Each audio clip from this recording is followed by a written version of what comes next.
দুদিনের ছুটিতে এসেছি দেশের বাড়িতে। আমার দেশের বাড়িটা আপনাদেরও খুব চেনা চেনা লাগছে না? হ্যাঁ, ঠিকই ধরেছেন। আমার দেশের বাড়ি মানে প্রায় বলতে গেলে সব বাঙালিরই দেশের বাড়ি দীঘা। দীঘাতে আমরা এতবারই এসেছি, এই দীঘাতে আসলে পরেই যেন আমরা সেই দেশের বাড়ি যাওয়ার মতন একটা স্বাদ পাই। আজ সকালবেলা সকাল 4:40 বাস ধরে দীঘা থেকে কল্যাণী থেকে এসেছি এবং দীঘায় পৌঁছেছি সকাল 10:30-এ।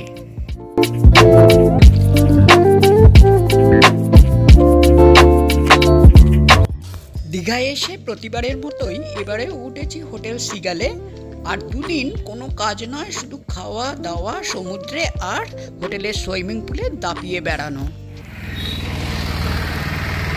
Good morning. এখন চলেছি দীঘায় জগন্নাথ মন্দির দেখতে। মোটামুটিভাবে আমি হেঁটেই চলে এসেছি, ওই দীঘা থেকে হেঁটেই চলে এসেছি।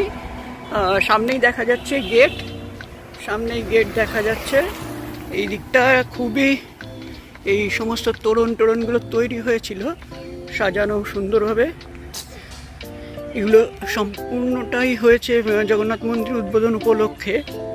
দূরে দেখা যাচ্ছে জগন্নাথ মন্দিরের পুরো যাবো দেখি। সামনে প্রবেশ পথটা, এইটা হচ্ছে বলা হচ্ছে চৈতন্য দ্বার। উপরে মহাপ্রভু মূর্তি। এই দ্বার দিয়ে প্রবেশ নয়, যেতে হবে 6 নম্বর গেট।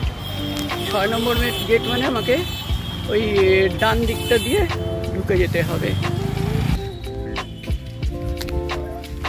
পৌঁছে গেছি দীঘার জগন্নাথ মন্দিরে। তো জুতো সম্পূর্ণভাবে বাইরে রেখে আসতে হয়েছে। তো মোটামুটিভাবে ভালোই, বাইরে থেকে যা দেখা যাচ্ছে টোটাল পাথরের তৈরি।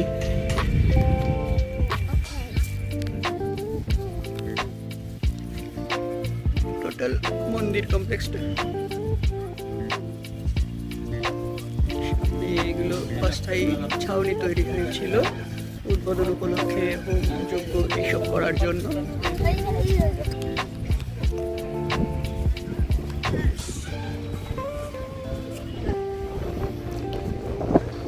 সামনে পুরীর মন্দির মতোই একটি স্তম্ভ রয়েছে, ব্ল্যাক স্টোনের তৈরি।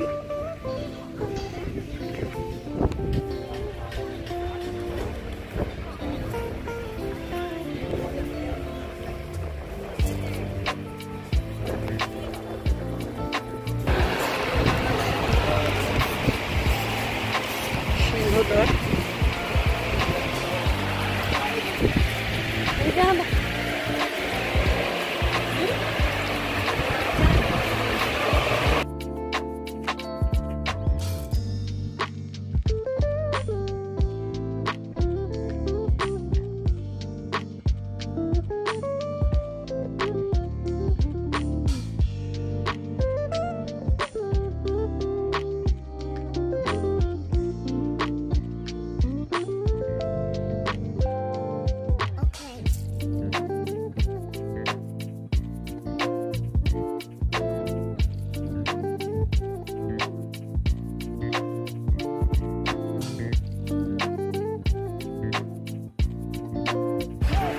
একটা প্রবেশদ্বার পেরিয়ে আসলাম, এরপরে আর একটা প্রবেশদ্বার, আর তারপরেই দেখা যাচ্ছে মূল মন্দির। ভেতরটাও খুবই সুন্দর।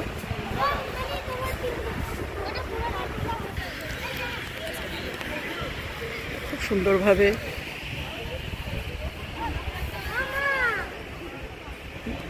শাপলা বা শালুক, ওয়াটার লিলি, এগুলো সব ফুটে রয়েছে।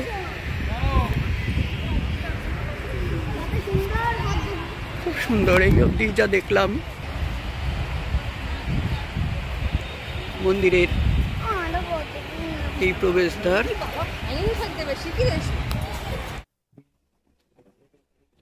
আরেকটা প্রবেশদ্বারের ভিতরটার এর মধ্যেই দেখা যাচ্ছে ভগবান বিষ্ণু সাহিত্য বিষ্ণু সাহিত্য রূপ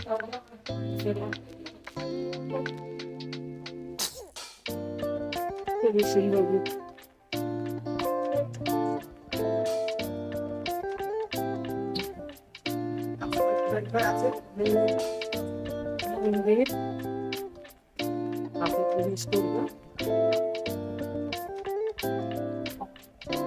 ছোট ছোট অনেকগুলো সিঁড়ি দিয়ে উঠতে হবে।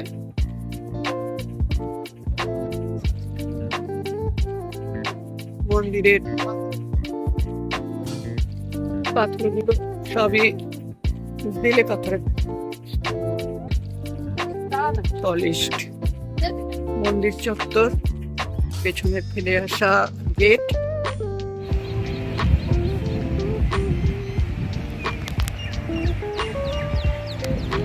পুরো মন্দির কমপ্লেক্সটা একটা সাইড থেকে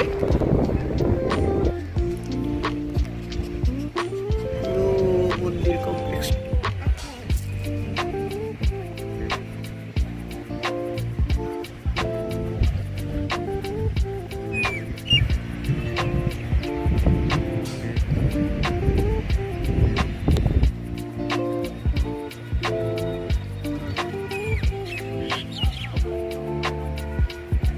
ভেবেছিলাম যে আসবো না, কিন্তু সত্যি দেখছি না আসলে ভুলই হতো।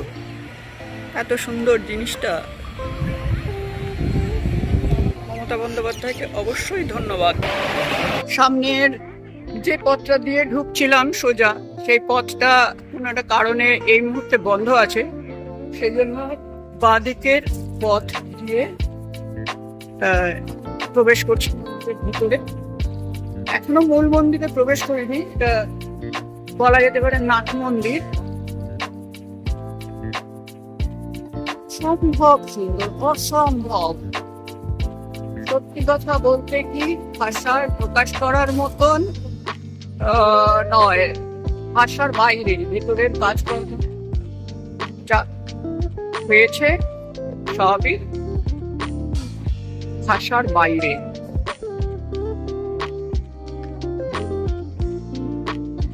সামনে দেখা যাচ্ছে মূল মন্দিরের গর্ভগৃহ।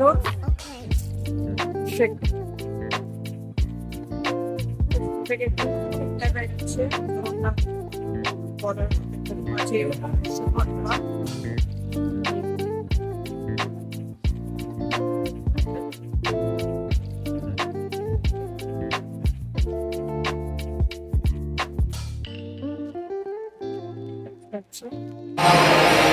জগন্নাথ মন্দির দেখা শেষ হলো। জগন্নাথ মন্দির দেখে বেরিয়ে যাচ্ছি। অবশ্যই যারা দীঘাতে আসছেন, জগন্নাথ মন্দির অবশ্যই কিন্তু তাদের দ্রষ্টব্যর মধ্যে রাখবেন। মূল মন্দিরের বাইরেও কিছু মূল পুরীর মন্দিরের অনুকরণে কিছু কিছু আলাদা আলাদা মন্দির আছে। সামনে একটি মন্দির, এই মন্দিরটা খুব সম্ভব লক্ষ্মী দেবীর মূর্তি এবং মন্দির।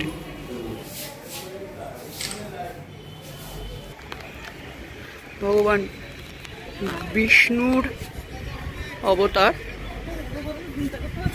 মৎস্যকুর্ম বরাহ অবতার খুব সম্ভব।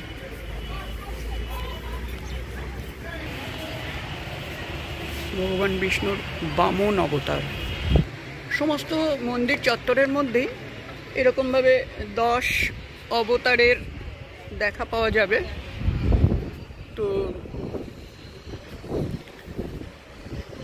সামনে যেমন দেখা যাচ্ছে আরেকটি অবতার, আমি ঠিক বুঝে উঠতে পারছি না তিনি কোন অবতার। পিছনেই দেখা যাচ্ছে আরেকটি মন্দির। এই মন্দিরটি কিসের প্রবেশ করতে যাচ্ছি না, এটা মনে হয় মন্দির নয়, এটা হচ্ছে বাইরের দিকের বেরিয়ে যাওয়ার রাস্তা, কিন্তু বন্ধ। এদিক দিয়ে এখন এটা গেটটা বন্ধ, অর্থাৎ মন্দির এই অবধি শেষ। সামনে দূরে দেখা যাচ্ছে ওটা হচ্ছে ভোগ ঘর, রান্নার ব্যবস্থা হয় ওখানেই। প্রচুর হাঁড়ি দেখা যাচ্ছে। দেখি যাই কাছে গিয়ে কিছু তোলা যায় কিনা, নতুন কিছু পাওয়া যায় কিনা। অবস্থার ভিতরে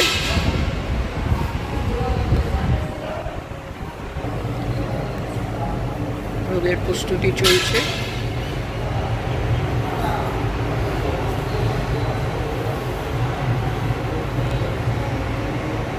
আচ্ছা, আমি সামনে একজন, আপনি সেবায়েত না?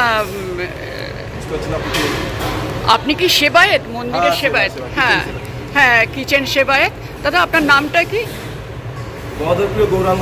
গদাধর প্রিয় গৌরাঙ্গ দাস। ওনাকে আমি পেয়েছি, তো উনি একটু ভোগ রান্না এবং তার বিতরণ, প্রসাদ বিতরণ সম্পর্কে যদি কিছু বলেন। দাদা, কিছু আমাদের একটু বলুন না, মানে ভোগ কবে হচ্ছে, কবে? আমাদের সকালবেলা 7টার সময় ভোগ লাগানো হয়। আচ্ছা, হ্যাঁ হ্যাঁ। এবং যদি একবারে ধরেন তাহলে একবারে সকাল 4:30টার সময় ভগবানকে ক্ষীর ভোগ লাগানো হয়। হ্যাঁ। তারপরে 7টার সময় দর্শনারতি, দর্শনারতির আবার দর্শনারতির পরে ভোগ লাগানো হয়। আচ্ছা। তারপরে আমাদের ভোগ লাগানো হয় 12টায়। 12টায়? 12টায় ভোগ লাগানো হয়। আচ্ছা।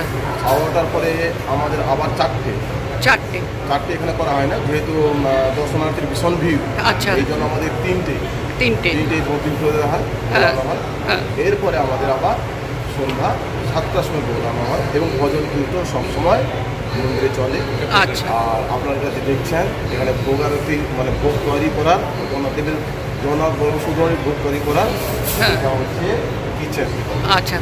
আর জনসাধারণ ভোগ প্রসাদ কিভাবে পেতে পারে? এখানে এখনো পাওয়ার জন্য কোনো সিস্টেম তৈরি হয়নি। এটা যে আমাদের হচ্ছে মূলত এখানে যে ভক্ত আছে, ডিভোটি আছে, আচ্ছা, এবং জগন্নাথদেবের জন্য। আচ্ছা, মূলত জগন্নাথদেবের তৈরি হয় এবং যারা ডিভোটি আছে তারাই। আচ্ছা, মানে বাইরের দর্শনার্থীদের জন্য এখনো ভোগের ব্যবস্থা হয়নি। আচ্ছা দাদা, অনেক অনেক ধন্যবাদ আপনাকে, অনেক কিছু জানলাম। মন্দির দর্শন মোটামুটিভাবে আমার শেষই হয়ে গেছে, তো ঘুরে দেখলাম, খুবই ভালো লাগলো, অসম্ভব সুন্দর, খুবই সত্যি কথা এসে দেখার মতন। আমি ভেবেছিলাম যে আসবো না, কিন্তু সত্যিই আমার বড় মিস হতো। তাহলে দীঘা থেকে সৌম্যর সঙ্গে ঘোরাঘুরি উইথ সৌম্যতে। জগন্নাথ মন্দির দেখা শেষ হয়ে গেছে মোটামুটিভাবে। তো এই ছিল দীঘায় আমার জগন্নাথ মন্দির দেখার অভিজ্ঞতা। সত্যি আমি প্রথমে ভেবেছিলাম আসবো না, কিন্তু না আসলে পরে খুবই মিস হয়ে যেত আমার একটা। তো জানি না আমার সঙ্গে ঘোরাঘুরি করে আপনাদের কেমন লাগলো। আপনাদের যতটা পারি আমি দেখাবার চেষ্টা করি। আর অবশ্যই আমার চ্যানেলটাকে সাবস্ক্রাইব করবেন, ভালো লাগলে শেয়ার করবেন, লাইক করবেন এবং আমার সঙ্গে থাকবেন, যাতে আমি নতুন নতুন বিষয়গুলো, নতুন নতুন ভ্রমণের অভিজ্ঞতা আপনাদের সবাইকে সঙ্গে শেয়ার করতে পারি। দেখার জন্য অনেক অনেক ধন্যবাদ। দুপুরবেলায় খেতে এসেছি হোটেল, হ্যাঁ, হোটেলের নামটা কি তোমাদের? বালুচরি। হোটেল বালুচরি। তো অসাধারণ রান্না, সত্যি কথাই অসাধারণ রান্না একদম। তো দিয়েছে এরা, অনেকেই খেয়ে ফেলেছি সবই, সমস্ত কিছু পাক থাকা প্রায়। দিয়েছিল ডাল, তারপরে লেবু, একটা শুক্তো, একটা এঁচোড়ের তরকারি, চাটনি, আর তার সঙ্গে মাছটা হচ্ছে, মাছ বা মাংস এগুলো সমস্তই হচ্ছে অপশনাল। তো আমি ভেটকি নিয়েছি। তো এই ভাই, তোমার নামটা কি? আমার নাম আজিজের।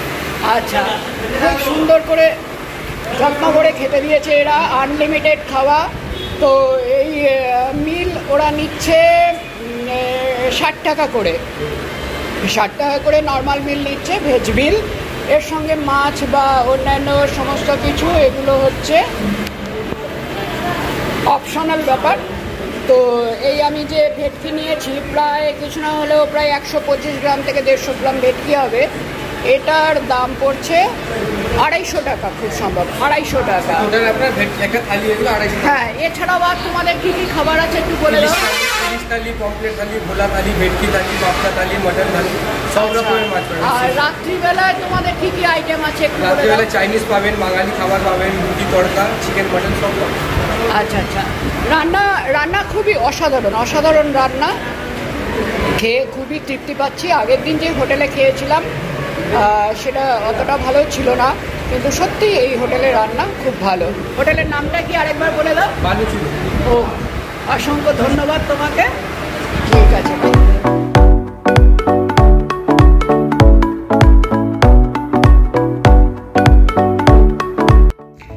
দুপুরবেলায় ভরপুর খাওয়ার পর প্রায় ঘন্টা চারেকের একটা ঘুম দিয়ে যখন উঠলাম, তখন দেখলাম সন্ধে 8টা বাজে।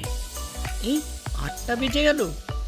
অতএব চটপট করে দুপুরের খাওয়া হজম করবার জন্য আবার চলে এসেছি বিচে, সন্ধ্যের বিচটাকে অনুভব করবার জন্য, উপভোগ করবার জন্য, কারণ আবার রাত্রিবেলা খেতে হবে তো।